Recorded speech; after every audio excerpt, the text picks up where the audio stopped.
Hello, everyone. This is Josh Vision, and I'm here to give you my season one, episode four review slash discussion on The Last Kingdom. So, basically, in this episode, this episode was like very, in a way, kind of different from the rest. I think this episode really kind of epitomizes the difference between the Danish way of life and the Christian way of life, or at least a little bit of the temptations that both Uhtred and to a much lesser extent Alfred feels towards the opposing, side or the enemy.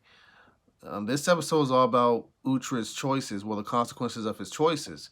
We see in episode three when he decided, to stay with um, the Saxons for his land and so on and so forth. We see the consequences that come with it. Like he did marry a noble woman, so he is an alderman, and that's just that's just the first step in him eventually um, leading, hopefully, to him getting back his title as the Lord of Bebenberg, essentially. But there was a catch to it that he wasn't aware of, and that was basically Alfred tricking him into marrying her, despite her being beautiful, that her father wasn't dead. And since her father's dead, and now Uhtred's married to her, he's now taking on the debt, which is about, I believe, like 2,000 um, shillings or silver or something in debt to the church, and that's not including the 15 or 20 pieces of silver that's owed to her by the Oda family, I believe. So rightfully so, um, Uhtred's pissed about this.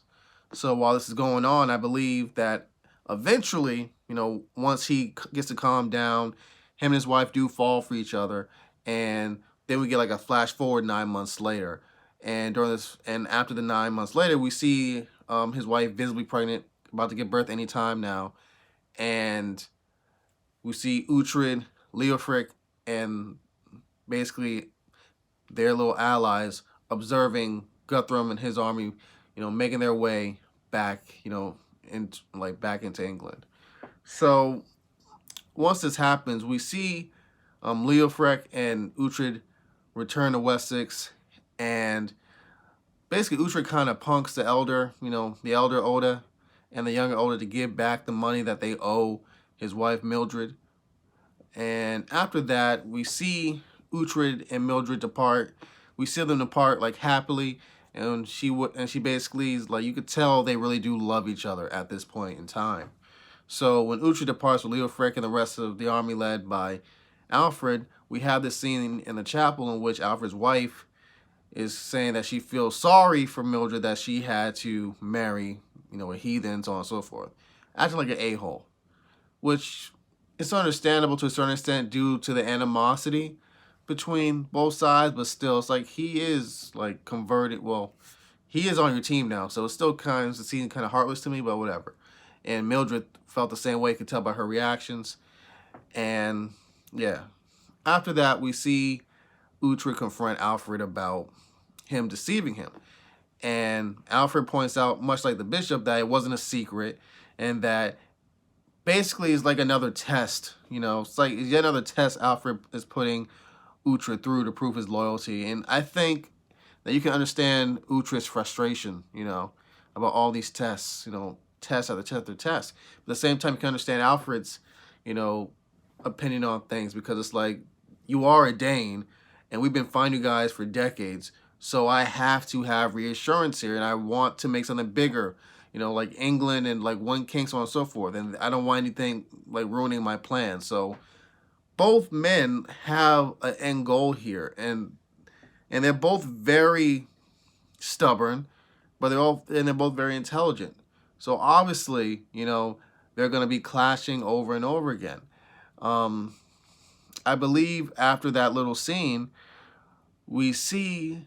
I believe we had actually Alfred and his men heading towards basically the fort or something, some along them lines, no, something along them lines, where Guthrum and young Ragnar's men was at. So there's an exchanging of hostages. And I believe that Alfred wanted Uhtred to be one of the hostages because he realized that Uhtred was the best chance for them to for him to. Uhtred had the best chance of escaping, that situation and being able to light, the lighthouse, whatever, basically making everyone in England aware of the Vikings, arrival. And he was also very aware, Alfred, of the fact that Uhtred may die in this attempt. And Uhtred made it clear to Alfred that it was like a suicide mission, essentially. And we see Alfred saying, listen, I'm getting tired of you disrespecting me. I am your king. And then Uhtred and him going back and forth. And Alfred finally relents, said, listen, basically, even though he never said it, I'm scared ishless. Even though I look calm, cool, and maybe a little bit ruthless and maybe an asshole. But I'm aware of the fact that if you don't achieve this for us, we're most likely all going to die. And I'm putting my faith in you. I can't be all emotional and say this to everyone up front because I'm the king, when you're a pagan and all that, but that's the honest to God truth. So that's what I really liked about the scene. So eventually the trade happens, and I believe one of Alfred's bishops is actually a part of the trading, like the 10 people that they were going to trade for one another, the pagans and Christians, in order to try to convert Guthrum, because I believe Alfred heard that Guthrum is actually very interested in the Christian religion, and that maybe the father, maybe the priest guy could get him to, follow God and all that. So what's interesting is that once they get inside, Guthrum immediately recognizes Uhtred, and I believe he was kind of tempted to kill him until Ragnar came, young Ragnar and Breda. We know how they're family and they embraced. And I believe later that night, everybody got drunk. And I think this episode really clearly, established the difference in a way between the Danes and the Christians. How the Christians are like very serious, they're very, religious in the sense of like, and just like a strictness to it. While the Danes are also very religious, but they're more carefree, laid back, and like really enjoy the pleasures in life, basically. So we have this scene between Breda and Uhtred, and they talk about what's been happening the last 9 months. So apparently Breda's with young Ragnar, and she asked Uhtred if he was cool with it. And I believe Ragnar asked him that too. And he was like, yeah, I'm cool with it. And he has a wife, and that she's pregnant with a child. And I think when Ragnar went to, take a piss after being so, drunk, basically, she asked Uhtred what his real intentions were, and that he could just come back with them, if he wanted to. And why does he do everything Alfred wants to do? It's always Alfred, Alfred, Alfred. Never Uhtred, Uhtred, Uhtred. So I believe that, like, the next day, because I believe the whole deal between Alfred and Guthrum was the fact that they would only stay for a month, and that there was a high likelihood that Ube was going to die in Ireland, because in this episode we find out that Ivar, the actual leader of the actual heathen army, died in Ireland. So Ube went to avenge his brother. So that screwed everything up in terms of, Guthrum and the men and all that stuff.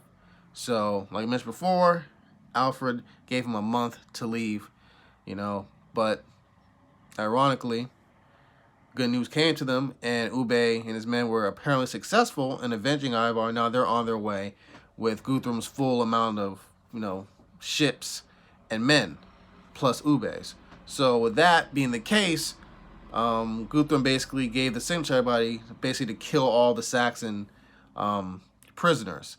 And Uhtred was doing a pretty damn good job of holding his own, but eventually he got cornered at one point. And I believe due to young Ragnar, his brother, and Breda, they was able to save him from Guthrum ultimately, killing him. So Uhtred, due to his family, essentially, is able to escape, and he's able to actually light, the fire, whatever, the firehouse, fire beacon, whatever you want to call it, to let all of England know that the Danes were on their way. And it was like a beautiful ending shot for the episode of the ships, the Danish ships, on their way, sailing. So yeah, I believe that's all that happened this episode. If I missed anything, please remind me in the comments. A lot of things happen in this show. So yeah, thank you guys for watching. Adios.